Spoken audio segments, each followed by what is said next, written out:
וגם יבוריאן לא מצליח. הפעם פעולה טובה של יאיה פליטין, ואיזה טעות של תומסיץ', והכדור הזה ברשת!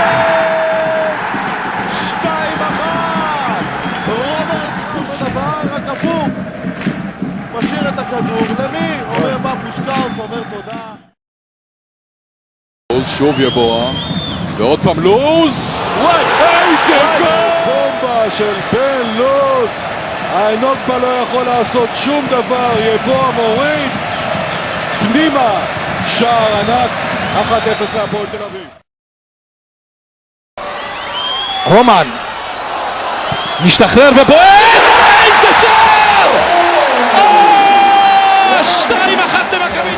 לעמוד ולהריע, לעמוד ולשבח את המבצע שלו, את ההשתחררות שלו מהבלם הקולומביאני.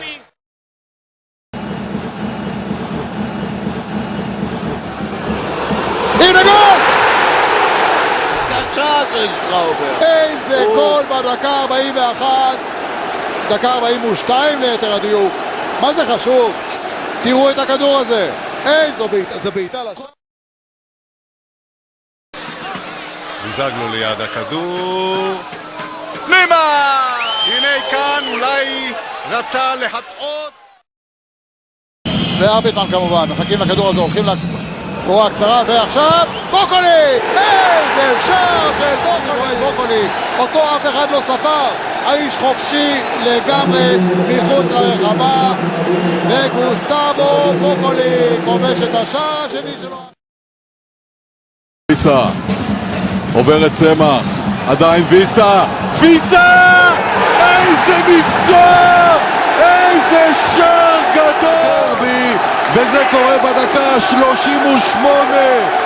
לא הרבה שחקנים, אם בכלל, בליגה אצלנו מסוגלים להפיק מבצע שכזה.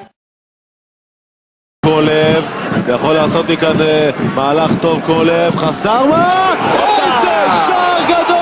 מתחילה אצל בן זקן, מוצא את קולב, ותראו את הפצצה הזו עם הפלש. שער ענק. איזה שער של סאלח חסרמה, שחקן שהרבה שנים.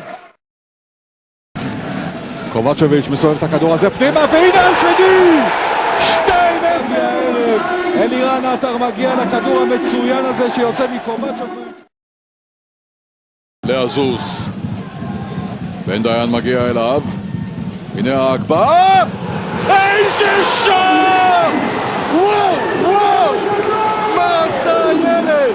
אלירן אף אחד לא מבין, אף אחד לא יודע איך הוא עשה את זה. איזה ילד אדיר! הזדמנות טובה למכבי חיפה, פנטני במרכז, קטן, 1-1 עכשיו. הנה הבעיטה של קטן, והכדור פנטסטי של יניב קטן, עם עזרה של הגנת אשדוד, 3-1 חיפה. בדקה 75 הרשת סוף סוף זזה, ועוד איך זזה. דוד רביבו שחרר פצצה מ-30 מטר. באמת בעיטה רביבואית נהדרת. 1-0 לאשדוד. אולי יש כאן אפילו מועמד לרשימת שערי העונה.